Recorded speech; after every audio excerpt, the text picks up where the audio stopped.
I've never told anyone this story before, not because I wanted to keep it a secret, but because I'm still not sure I can. Even now, 10 years later, I can feel it pressing against me in quiet moments, like a weight I can't lift. I remember the smell first. Hospitals have a smell sterile, cold, antiseptic, but St. Augustine Memorial carried something else. Something that clung to the back of your throat and didn't leave. A faint metallic tang that made you swallow nervously and doubt what you'd just smelled. I was 23, new to the night shift, desperate for the paychecks, desperate to be independent. And I had no idea that walking into that hospital that November night would change me in ways I could never articulate. I remember checking in at exactly 10:48 p.m. The automatic doors swished closed behind me, and the fluorescent lights buzzed overhead. I could hear the echo of my own shoes against the linoleum as I crossed the empty lobby. The hospital was quieter than usual, almost eerily so, but I chalked it up to the seasonal lull. Most patients were stable. Most staff were gone home. Only the skeleton crew remained. Me, a couple of night nurses, one overworked intern, and Dr. Coleman, the night physician who rarely left his office unless something critical demanded it. I was assigned to the 9th floor, post-surgery and recovery. 12 rooms, half of them occupied. Nothing out of the ordinary. Nothing that should have made my stomach tighten the way it did the moment I passed room 97. Room 97 had been closed for weeks. I was told it had plumbing issues and the maintenance team had neglected it for days. But that night, the light under the door was on. A soft, flickering glow, the kind you don't expect from a room officially off limits. Kay told myself it was nothing. Maybe maintenance had left the light on. Maybe an electrician had forgotten, but something about it made my skin crawl. It wasn't a logical fear, not at first. Hospitals are full of quirks, flickering lights, groaning elevators, pipes that moan and whistle like dying creatures. I've worked in enough hospitals to know the difference between a weird noise and an omen. But the glow under that door, it was deliberate. I could feel it, though I didn't understand why. My round started like any other night. The beeping of monitors, the quiet hum of air vents, the occasional creak of the old floorboards beneath my shoes. Mrs. Alvarez, in room 903, slept peacefully, her oxygen monitor blinking rhythmically. I checked her vitals, noted them in the chart, and moved on. That's when I heard the intercom crackling overhead. Static first, faint, like the sound of a radio trying to tune in. Then a whisper, soft and hesitant. "Nurse, come tonight." I froze mid-step, my heart hammering in my chest. No one else was on this floor. No calls had been made. I pressed the intercom, my voice shaking slightly, and said, "This is the nurse." "Who is this?" "Nothing." Just silence, and then the whisper again, distorted, almost indecipherable, but unmistakable. "He's awake now." I remember staring at the ceiling, thinking I must have imagined it. The hospital is old. Electrical interference is normal, but the words replayed in my head, clear as if someone had set them right beside me. And that's when I realized something about 907 wasn't just broken. Something about it was alive.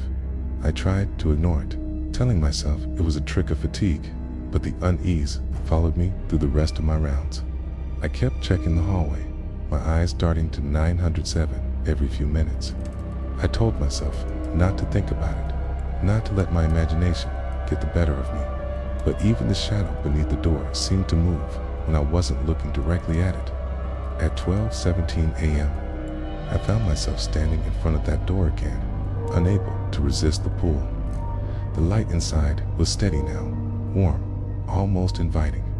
I pressed my hand against the cool metal of the handle. The door didn't resist. It was unlocked, though it shouldn't have been. I remember taking a deep breath, telling myself this was ridiculous, that I had a job to do, stepping inside. The room was dim, the air thick and heavy. It smelled faintly of antiseptic, mixed with something I couldn't identify, something clinging to my throat. And there, on the bed, was a figure, covered by a sheet, still, silent. My first instinct was to check if it was a patient, someone left here by mistake. I stepped closer, my shoes squeaking on the floor. When I touched the wrist that hung limply from under the sheet, it was ice cold. Not cold like a winter morning, but unnatural. My breath caught. I yanked my hand back, and the lamp flickered. When it stabilized, the bed was empty. Nothing but the crumpled sheet remained. I backed out of the room, heart racing, and ran to the nurse's station. The security guard came up immediately when I called. We checked the hallway cameras. Every feed showed me entering 9-7, but the camera pointed at the door, glitched for exactly 3 minutes and 12 seconds. When the feed returned, I was standing outside the room, pale and trembling. I knew I had gone in, but the footage suggested otherwise. The next morning, I combed through the old patient files. Room 97 hadn't been used in over 20 years. A man named Jonathan Miles had died there in 1998, supposedly from complications after heart surgery. But the note suggested something different. There were scribbled comments about self-harm, repeated mentions of him waking up and being restless. I saw a faded black and white photo. Jonathan Miles looked familiar, too familiar. I couldn't place it, but there was something in his eyes that made me shiver. Hollow, deep, and, I don't know, familiar. That day, I started questioning myself. Was I tired? Am I losing my mind? But deep down, I knew the hospital had memories, and that night, it had called to me.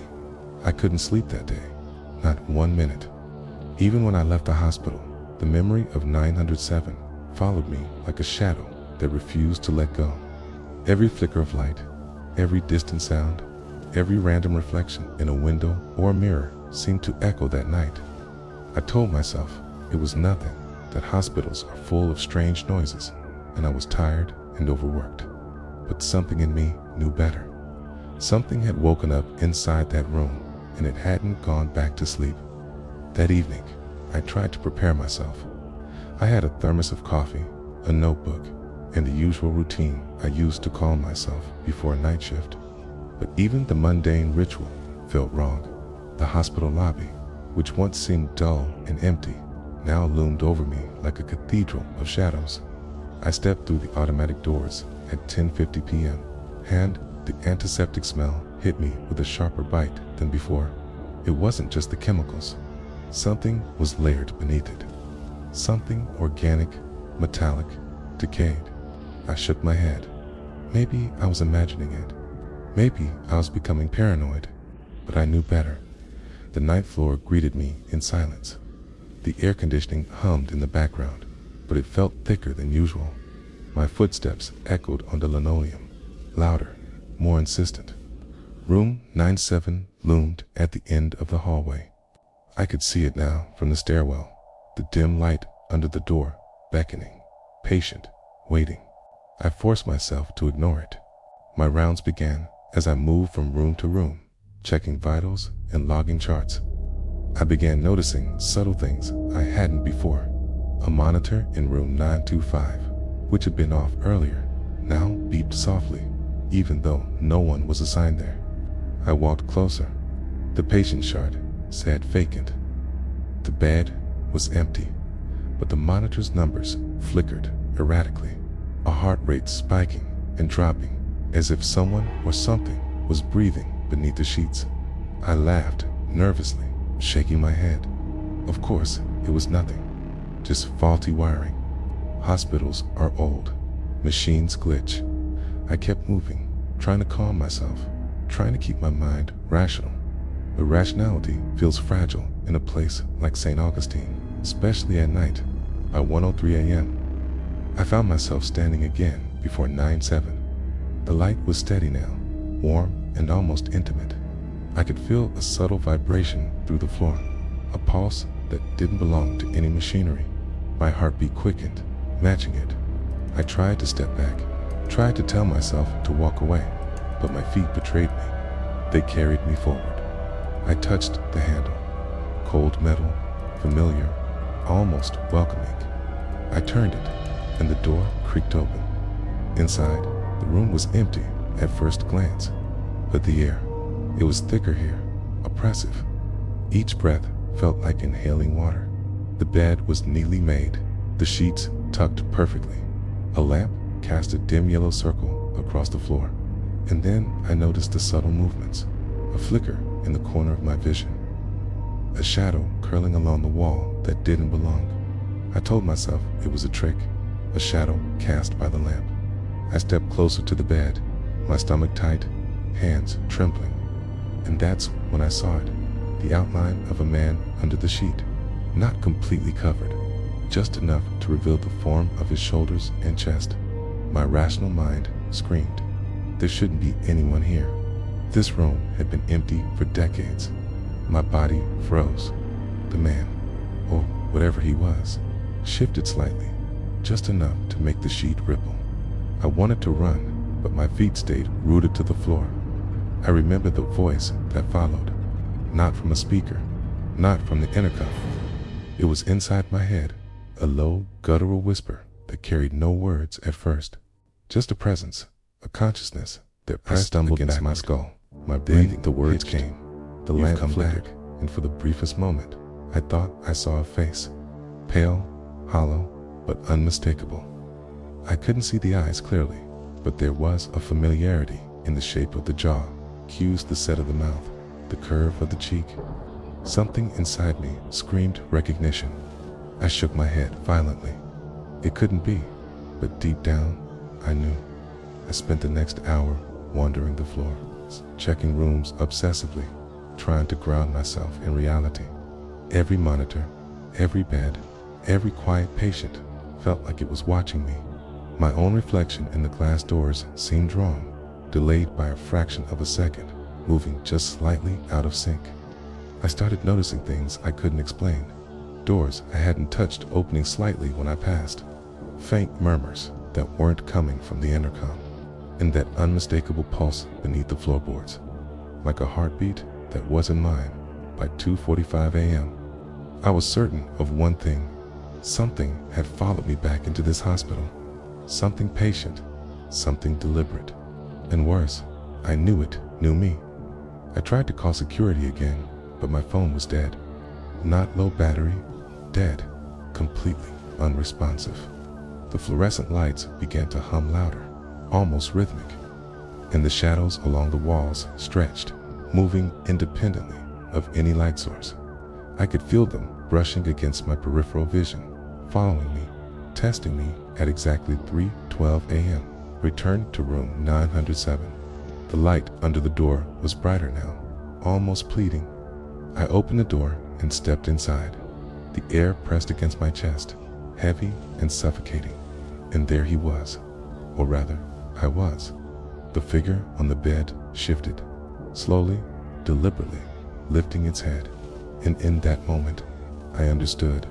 The hollow, pale face, the familiar jawline, the set of the eyes, it was me. My own face, staring back at me through decades, through some warped echo of time. I screamed. The sound was swallowed by the room. The lamp flickered violently, casting dozens of shadows across the walls, each one a distorted version of myself. I tried to move, tried to run, but the figure reached out. Not menacingly, not angrily, but as if it had been waiting, watching for me all these years. And in that instant, I realized the horrifying truth. Room 907 had never been empty. I had never left. Every night, every shift, every patient I thought I helped, every shadow I thought I ignored, I had been coming back to witness myself, my past, my future, trapped in the same hallways, the same walls, repeating the same night. I staggered backward and slammed the door. The hallway was empty again, silent except for the hum of the air vents, but the knowledge had settled into me, heavy and inescapable. I understood now that St. Augustine Memorial wasn't haunted by some random patient or restless spirit. It was haunted by me, or perhaps by the version of me that had made the mistake decades ago. The version that had never left 907. And as I write this confession now, 10 years later, I can still feel that pull. That unshakable tug of familiarity and dread. I know it's waiting for me to return. The next few nights, I found myself unable to leave the hospital. Not physically trapped though. Sometimes I swear the doors wouldn't open, but mentally imprisoned. Every step, every turn, every shadow reminded me of 907. The air carried the metallic temps I had first noticed, thickening at night, pressing against my lungs until I could barely breathe. I tried to rationalize it. Coffee, exhaustion, isolation. Perhaps it was all just stress. But rationality is fragile when the walls themselves seem to watch you. When the very air trembles under your presence, I began noticing patterns, small, almost imperceptible at first. Monitors in empty rooms would flicker, sometimes beeping in rhythms that mimicked human breathing. Elevator doors would open on their own, revealing nothing but the dark shafts beyond, and the hallway lights. Oh, the lights. They would dim or flare without warning, casting shadows that stretched impossibly, curling along the walls, curling around corners, lingering long after I had moved past them. I started recording everything in a small notebook I carried in my pocket, jotting down every irregularity, every sound, every flicker of movement. The handwriting became messier over the nights, my pen shaking, smudging ink onto the page, leaving trails like the tendrils of some invisible presence. By the third night, I started hearing footsteps, soft, deliberate pacing behind me as I walked the 9th floor. Sometimes they matched my own steps. Other times they didn't, lagging behind, keeping pace with some hidden observer. I would stop suddenly, heart in my throat, and the footsteps would stop as well. Not in sync, not natural. It was a testing, a measuring of my reactions, and I hated it. I hated being measured. I hated knowing that something I could not see was cataloging every fear I felt, every ounce of hesitation, every drop of adrenaline. I told myself to focus on my duties. The patients needed me. I had charts to fill, vitals to check, medications to administer. But the 9th floor became increasingly surreal. One night, I went to check on an elderly man recovering from knee surgery. The chart said his name was Mr. Linwood. When I entered the room, the man was gone. I double-checked the bed, the monitors, the chart empty. And yet, the vitals monitor indicated a normal heartbeat, steady and calm, as though someone or something was lying there. I spent half an hour searching the room, finding nothing. The hallway outside remained empty, silent. And then the intercom clicked on, low and deliberate, just a soft whisper. "You can't leave me." I bolted. My heart raced, my palms sweaty, my vision tunneling. I ran past 907, past the light that glowed steadily beneath the door, and I could swear it pulsed in rhythm with my own heartbeat. The shadows along the hallway walls elongated, curling toward me, not in a menacing way, but in a way that seemed expectant, like they had been waiting for me all along. I stopped at the nurse's station, gasping for air, only to find the security guard asleep at his desk, his head lolled to one side, not unconscious, just absent. The hum of the fluorescent lights above seemed louder now, vibrating in my skull. I began to dream during the day, brief, fleeting visions that lingered like the aftertaste of poison. I would see myself lying on the bed in room 97, awake and aware, staring at the ceiling, unable to move. Or I would see shadows curling around my own reflection, twisting and warping my face until it became something not quite human. The hospital followed me home. The metallic smell clung to my clothes. The soft pulse, the heartbeat beneath the floorboards echoed in my own ears, even in bed. Sleep was a battleground. Dreams became reality, and reality became a dream I could not wake from. One night, my 4th or 5th night, Ty stayed behind after my shift. pacing the hallways, unable to resist the pull of 907. Something about that room had rooted itself in my mind. Every instinct screamed at me to leave, to call security, to run into the parking lot and never look back. But my legs moved of their own accord, carrying me forward. When I reached the room, the light under the door flared, brighter than before, almost golden. The doorknob was warm under my fingers, pulsing gently like a heartbeat of its own. I opened the door. The room was empty, but I knew it wasn't. I could feel the presence, heavy and expectant, pressing against my chest. I stepped further inside, breathing shallow, heart racing, until I finally saw him or me. The figure was seated on the edge of the bed, head lowered. The long dead gown hung loosely around his shoulders, and then, in a movement so slow, it was almost imperceptible. Here, I lifted his head. The face was my face, hollowed, pale eyes, sunken, jaw tight. I stumbled backward, tripping over my own feet, and the figure rose, fluid and deliberate, moving closer. It didn't speak. It didn't need to. The mere presence conveyed everything: accusation, sorrow, warning. The room seemed to contract around me, walls breathing inward, shadows curling to hide corners I hadn't noticed before. I realized then the truth I had been avoiding, the truth that had been slowly clawing its way into my consciousness. This was me, not some ghost, not a previous patient, but me, my own self, from a past or future I could not comprehend. The echoes of mistakes I had made, of actions I could not remember committing, had been trapped here, waiting for me to arrive. Every sound, every flicker of light, every shadow I had feared had been orchestrated by me, or perhaps by a version of me from another time, another loop. I tried to flee, but the hallways shifted, bending around me. Doors I had never seen opened and closed. Lights flared in staccato bursts. I could feel my own breath against my neck, though I was alone. I could hear whispers, soft, low, almost comforting, and almost accusatory. It's time. You've come back, K, by 3:12 a.m., as the hospital clock chimed mechanically in the distance. I understood. St. Augustine Memorial didn't just hold patients. It held memories, regrets, versions of myself I had tried to forget. And now it wanted me to remember, to acknowledge what I had done, what I had become. Asterisk, asterisk, I backed into the hallway, staring at the door.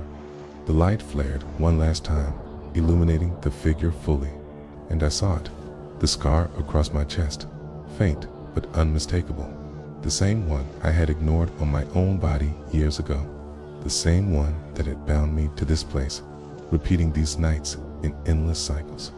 I screamed. My voice was swallowed instantly, absorbed by the walls, the floor, the very air itself. The figure reached out, and I felt a coldness press against my skin that wasn't cold, it was emptiness, the hollow ache of inevitability. And in that moment, I knew there was no escape. Not from room 97, not from myself. The nights after my first encounter with myself in room 107 became unbearable.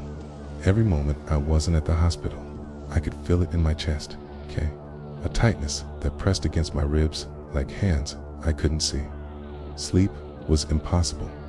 Every shadow in my apartment, every flicker of a streetlight outside, every reflection in a window reminded me of those hollow eyes. I stopped telling anyone where I worked. I couldn't explain it, and no one would believe me. My friends suggested stress, anxiety, hallucinations. My family called it obsession. I called it survival. I started arriving earlier for my night shifts, not because there was more work, but because I needed to prepare. The ninth floor became my focus, my obsession. I studied the maps, the wiring diagrams, even the floor plans from decades ago. Room 97 had always existed, always empty in the official records, but I could feel the memory of it embedded in the hospital itself. The walls remembered me. The floors remembered me. and somehow I remembered them. I began documenting everything in obsessive detail. The flickers of light, the sounds that weren't machines, the faint impressions of footsteps when no one else was there. I noted every heartbeat echo, every shadow that lingered too long. But the more I documented, the more the events intensified. The hospital seemed aware of my observations. It shifted. Doors I had opened before would be closed when I returned. Hallways curved slightly, subtly, impossibly. I could no longer trust the layout, the floor plans, or even my own memory. I began to feel like a guest in my own life, visitor observing someone else's actions through a fragile lens. And then came the voices. Not the faint whispers of static over the intercom, but voices I could hear clearly inside my own head. At first, they mimicked the staff, the patients, even my own voice. Check the vitals. Don't forget the meds. Wash your hands. But slowly, the voices shifted, soft and taunting. You've been here before. You know this already. You can't escape. I began avoiding my reflection. Mirrors, windows, anything that could reflect my face, because when I did see it, it would often distort. For a brief instant, I would glimpse the hollow eyes, the scar, tail features of someone I had not recognized before, but who I knew intimately. I could feel a part of me watching from behind those eyes, judging, waiting. One night, I was checking the vitals of a post-operative patient in room 904 when I felt a presence behind me. I turned sharply. Empty hallway. The monitor showed stable numbers, steady heart rate, but the air had grown heavier. A subtle warmth brushed the back of my neck, as though someone was leaning in close. I spun around, and in the reflective window of the nurse's station, I saw it, my own reflection standing behind me. My shoulders hunched, my hair disheveled, my eyes wide with recognition, yet I hadn't moved. I backed away slowly, only to find that reflection following step for step. The hospital itself seemed alive. The lights pulsed like a heartbeat. The air moved with intent, pressing and releasing around me. Each sound became distorted, every creak amplified, every echo carrying meaning I couldn't decipher. I could no longer distinguish between what I had imagined and what existed. And then it spoke. Not a whisper, not a murmur, not a voice over the intercom. A voice that resonated inside me, deep and urgent. Do you remember? I fell to my knees. Remember what? I croaked, my voice sounding alien even to me. This is you. You've been here before? You've always been here. The words hit me like a tidal wave. Memories began to bleed into one another. Flashes of a younger me, lying on the bed in room 9-7, staring at the ceiling, aware but unable to move. Flashes of mistakes, screams, failures, moments I had blocked from memory. I saw the scar across my chest, faint but unmistakable. I saw the hollows in my eyes, the tension in my jaw, the set of my hands. All me, all my own. I stumbled backward, grasping at the railing. The hallways shifted impossibly around me. Doors appeared and disappeared. Shadows twisted, reaching out, curling around my legs, around my arms, as if to guide me, or perhaps to trap me. The voice continued, insistent, pleading, accusatory. You've always been here. You can't leave. You're me. I am you, and you must see it. I ran as fast as I could, but the hospital seemed infinite, endless corridors stretching beyond memory. Each turn brought me back to 907. I tried to scream, tried to wake myself from what I thought was madness, but the air swallowed my voice. The light under the door flared brighter than ever, golden, pulsating, alive. I stepped inside, and there I was. Or rather, I saw myself, pale, hollow, scarred, staring with eyes that were mine but not mine. The figure reached out, not in anger, not in threat, but with desperate recognition. I understood. I had been the patient all along. The restless figure in room 97. The one I had been afraid of. The one I had documented. The one I had haunted myself with. It was me. From a past or future I could not comprehend. The room contracted. The walls breathing, the shadows curling closer.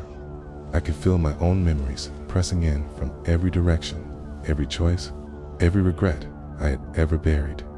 I realized then that St. Augustine Memorial did not merely remember MIT trapped me. Every night I had walked its halls, checking charts, administering care, pretending to exist in normalcy.